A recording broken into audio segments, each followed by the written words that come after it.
kekuatan yang Allah berikan kepada orang kafir. Insya Allah orang kafir mati, kata Allah, diberikan rantai belenggu dan neraka yang menyala-nyala.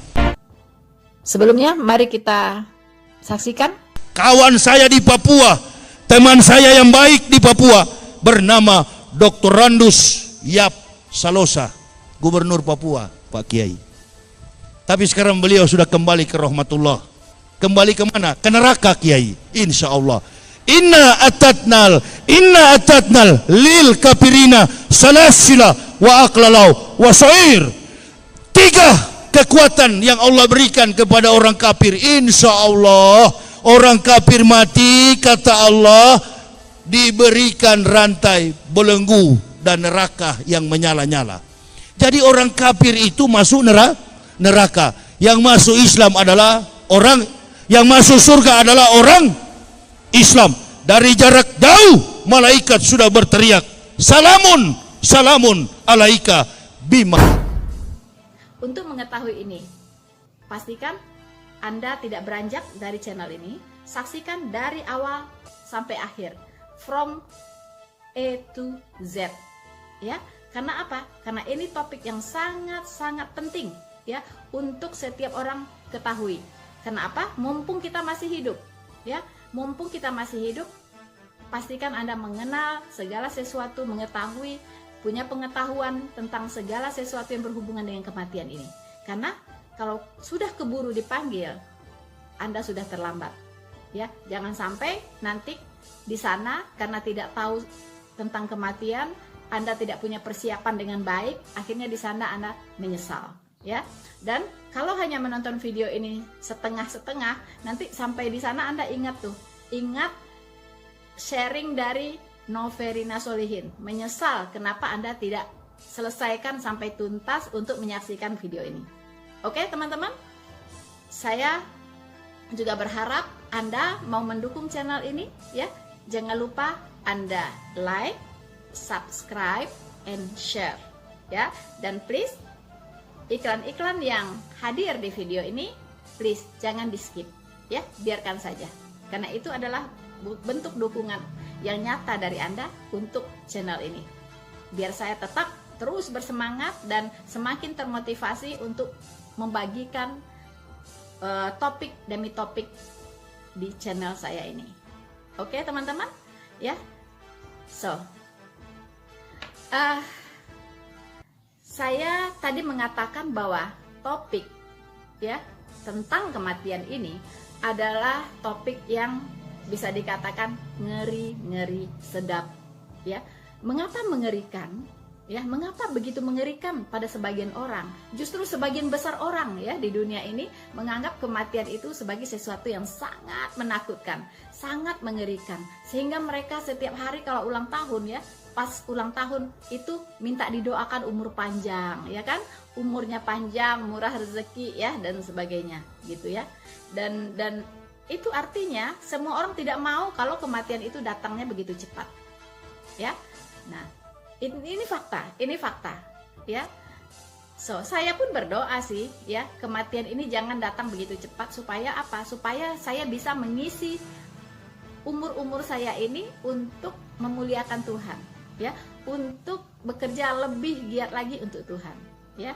Nah, kalaupun saya misalnya dipanggil, ya, mungkin waktu saya sudah cukup sampai di situ, ya. Saya sudah melakukan banyak hal, misalnya dalam pelayanan penginjilan saya untuk kemuliaan Tuhan, untuk menyebarkan berita baik ini, gitu. Tapi kalau sekiranya Tuhan berkenan, saya mau sampai usia senja saya, sampai saya tua, selagi saya masih bisa berpikir, masih bisa bicara dengan baik, saya mau, ya, umur saya dikasih lebih panjang, supaya lebih banyak orang terbuka pikirannya, mengenal kebenaran, dan diselamatkan. Oke? Mengapa topik ini penting? Karena setiap orang pasti mati, ya. Tidak ada orang yang kekal di dunia ini. Kita hanya mampir sementara di dunia ini, ya. Kalau dikasih umur panjang, itu adalah bonus. Itu bonus, ya. Mungkin Anda menjaga kesehatan Anda dengan baik, Anda olahraga dengan baik, dan Anda banyak menyebar perbuatan-perbuatan yang baik. Itu bonus untuk Anda kalau Anda sampai berumur panjang, ya. Oke. bukan berarti juga yang umurnya pendek tidak dapat bonus ya, tapi memang disitulah waktunya. Ada juga orang yang baik, orang yang sangat hidup berkenan kepada Tuhan, tapi tidak diberi waktu lebih lama, ya. Dan itu Tuhan yang punya otoritas. Tapi kita boleh meminta kepada Tuhan supaya kita diberikan kesehatan yang baik dan kita diberikan umur panjang agar kita bisa lebih banyak waktu lagi untuk memberitakan Injil, untuk bekerja bagi Tuhan. Ya, oke, teman-teman. Karena kematian adalah sebuah kepastian, maka topik ini sangat penting untuk kita bahas. Tadi saya katakan bahwa ada 2 respon di dunia ini tentang kematian, yaitu pertama, memang bagi mereka sesuatu yang menakutkan, ya. Bagi kelompok yang lebih banyak, mayoritas di dunia ini merasa kematian itu sesuatu yang sangat menakutkan. Kematian itu sesuatu yang menyedihkan, ya, sangat menyedihkan, ya, sehingga harus ditangisi, diratapi, ya kan? Begitu beratnya kalau orang-orang yang kita kasihi tiba-tiba tiada, ya. Kemudian kematian ini sesuatu yang harus dihindari. Kalau bisa lakukan sebanyak hal untuk menghindari supaya kita jangan cepat mati, gitu ya. Kemudian kematian ini dianggap oleh mereka sebagai sebuah musibah, sebuah malapetaka besar, ya. Ketika orang harus mengalami kematian, ya kan? Diawali dulu kadang dengan sakit yang panjang, sakit yang lama, sehingga menghabiskan harta, menghabiskan banyak aset, ya kan? Menyusahkan begitu banyak keluarga untuk mengurusnya, kemudian baru dia meninggal. Tapi ada juga orang-orang yang tiba-tiba meninggal, ya kan? Bahkan sedang beribadah saja bisa dicabut nyawanya. Ya, itulah otoritas Tuhan. Tuhan berbuat sekehendaknya gitu. Ya, kita tidak bisa mendikte Tuhan gitu. Saya mau meninggalnya begini aja tidak bisa, ya. Tuhan yang punya otoritas kapan nyawa dicabut, itu otoritasnya ada di tangan Tuhan. Jadi tidak bisa milih-milih mau mati seperti apa. Dengan cara apa kita tidak bisa memilih, ya. Tapi kematian itu sebuah kepastian, ya. Nah, inilah mengapa kematian itu ditakutkan dan dianggap sebagai sebuah musibah. Ini terutama bagi orang-orang yang belum tahu setelah kematian dia mau kemana. Masih bersifat spekulatif, ya kan? Masih bersifat spekulatif. Apakah ke surga atau ke neraka? Tidak ada yang tahu. Tidak ada yang tahu. Dia tidak bisa memastikan itu, gitu. Nah, itu bagi dia sebuah musibah, gitu ya, sebuah musibah. Nah, biasanya orang-orang yang seperti ini itu keselamatannya belum jelas, ya. Dia belum punya kepastian keselamatan. Nah, itu mayoritas manusia di bumi, ya kan? Nah, tapi ada satu kelompok ya. Ini kematian ini bagi mereka adalah sebuah yang membahagiakan, ya. Yaitu sebuah peristiwa yang memberikan pengharapan. Karena setelah kematian itu akan ada hidup yang lebih indah lagi di surga. Jadi Ustadz Yahya Waloni ini sebenarnya dulu dia pernah dipenjara ya dalam beberapa waktu yang lalu karena kasus penistaan agama Kristen, dan dia divonis waktu itu kalau nggak salah 8 bulan penjara. Memang singkat sekali itu, dipotong dengan masa tahanan di rutan rumah tahanan, dan dia jalani di lembaga kemasyarakatan hanya 2 bulan saja, lalu dia bebas. Oke. Ustadz Yahya Waloni, terpidana kasus penistaan agama, telah dibebaskan dari penjara sejak Senin 31 Januari 2022. Tetapi ceramah-ceramah yang menghina, menista agama Kristen itu masih banyak kita temukan di media sosial dan juga masih sering diposting di berbagai platform media sosial, penghinaan dan juga menjelekan agama sebelumnya, ya.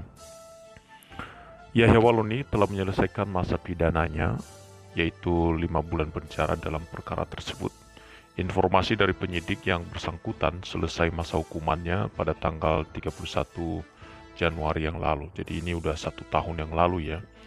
Dan sekarang muncul video yang viral mengkafirkan orang yang berbeda agama dan mengatakan itu akan masuk di dalam api neraka yang kekal.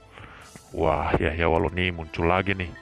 Jadi menurut teman-teman, Bagaimana tanggapannya? Silakan tulis ya di kolom komentar yang tersedia di bawah ini. Yang semestinya kita tidak boleh menghina lah agama yang dianut oleh orang lain. Itu kan pilihan dia, dan setiap agama yang kita anut di bangsa ini itu dilindungi oleh undang-undang, dilindungi oleh hukum. Itu sebabnya saya mengajak kita untuk menciptakan suatu kedamaian, harmonisasi atau moderasi beragama dimanapun kita berada. Biarlah setiap orang mempertanggungjawabkan setiap pilihannya, agama manapun atau keyakinan apa saja yang diputuskan atau dipilih oleh yang bersangkutan, itu kan urusan dirinya secara pribadi dengan Tuhan yang Maha Esa. Masalah benar atau tidak benar, kita tidak punya tidak punya hak untuk menentukan itu. Biar nanti Tuhan saja yang menentukan itu di akhir zaman ya. Tugas kita adalah melakukan bagian kita, yaitu menyebarluaskan kebaikan. Setiap agama kan mengajarkan tentang kebaikan. Ayo kita lomba-lomba untuk melakukan kebaikan. Jangan menghina, jangan mencaci maki, jangan menistakan agama lain ya. Apalagi kita hidup di negara kesatuan Republik Indonesia. Kita ini satu nusa, satu bangsa, satu tanah air, yaitu Indonesia. Jadi kalau kita saling menyerang satu dengan yang lain, ya kita sulitlah untuk bisa mengalami kemajuan. Nanti generasi penerus, generasi berikutnya, ya generasi di bawah kita akan mencontoh sikap dan perilaku kita yang saat ini kita perlihatkan kepada mereka. Jadi mari berbuat baik ya, jangan menghina satu dengan yang lain. Nah, sebelum masuk penjara, Yahya Waluni itu banyak menjadi perbincangan di tengah masyarakat dan dikenal sebagai ustadz yang kontroversial. Hal itu lantaran gaya ceramahnya yang disebut sebagai kalau orang zaman sekarang orang bilang ngegas dan tidak peduli apakah kamu tersinggung, apakah kamu dinistakan agamanya atau apalah. Jadi dia hanya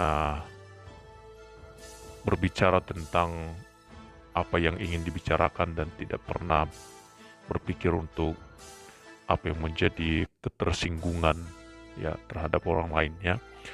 Namun rupanya Yahya Waluni gara-gara itu dilaporkan ke polisi dan dia dimasukkan ke dalam penjara. Setelah dia bebas di penjara dalam beberapa waktu yang lalu juga menyampaikan bahwa orang Kristen itu baik sebenarnya. Di podcastnya Deddy Corbuzier ya, dia mengatakan bahwa justru waktu dia di dalam penjara itu selama beberapa bulan itu orang-orang Kristen yang justru baik sama dia, orang-orang Kristen yang justru besuk dia, berbagi berkat untuk Yahya Waluni. Itu kan luar biasa itu ya. Jadi itu yang membuat dia bisa berubah di awal-awal dia keluar ya. Dia katakan, saya jadi malu dengan orang Kristen. Jadi justru orang Kristen ini baik ya. Saya saja yang salah, katanya demikian. Tapi sekarang muncul nih video baru. Saya nggak tahu apakah ini baru atau potongan video lama. Tapi yang jelas video ini baru saya tonton dan kita lihat di sini videonya juga ada tanggalnya ya. Bisa dilihat di layar Anda ya. Oke. Dia bilang begini, saya di penjara ya, yang dulunya kerap menyinggung ritual agama Kristen, tapi kini dari orang-orang Kristen itu yang perhatian sama saya katanya. Jadi saya keliru besar. Saya keliru besar sekali katanya. Saya tidak boleh begitu. Saya merenung dalam penjara, kata Yahya Waluni. Dia menilai ritual agama lain adalah hal yang suci dan sangat sakral. Ia mengaku tak mau hal itu dijadikan bahan candaan lagi. Segala sesuatu yang dilakukan oleh ritual agama lain itu adalah hal yang suci, hal yang sangat sakral. Tidak boleh saya jadikan itu sebagai gurauan katanya, candaan, humor, atau apalah. Ustadz Yahya Waluni yang merupakan seorang mualaf ini mengaku tidak akan menggunakan gaya ceramah yang sama lagi. Boleh kita protes tapi dengan santun dan beretika, kata Yahya Waluni ya. Dengan berbagai kejadian kontroversial yang dialami, Yahya Waluni memilih menghadapi proses peradilan dan tidak menggunakan penasihat hukum. Begitu dihadirkan pengacara, saya tolak. Saya akan hadapi hukuman ini sampai semaksimal mungkin saya akan hadapi. Kalaupun berakhir sampai 10 tahun saya akan hadapi. Sudah saya hadapi karena memang saya punya kesalahan terlalu besar, kata Yahya Waloni saat di penjara. Yahya mengaku banyak mengalami perenungan dan menjadi sadar bahwa dirinya selama ini salah. Bagaimana tidak? Berdasarkan ceritanya, ia justru banyak dibantu oleh umat Kristen selama di dalam penjara. Bagaimana saya tidak sadar di dalam penjara yang datang ke saya bawa makanan orang Kristen, kata Yahya Waloni. Sehingga itulah yang menyadarkan dirinya tidak boleh lagi melakukan penghinaan atau penistaan terhadap agama lain. Nah, menurut teman-teman seperti apa tanggapannya? Silakan tulis ya di kolom komentar yang tersedia di bawah ini. Yahya Waloni ini seorang yang keras dalam berbicara, tapi mudah-mudahan Tuhan jamah dia sehingga dia bisa berubah dan tidak melakukan kejahatan. Buat apa kita jahat sementara kan kadang-kala kita juga dibantu oleh orang lain. Kita punya kelemahan, kita punya keterbatasan, kita butuh orang lain lah dalam hidup ini. Jadi lebih baik kita cari kawan, jangan cari musuh.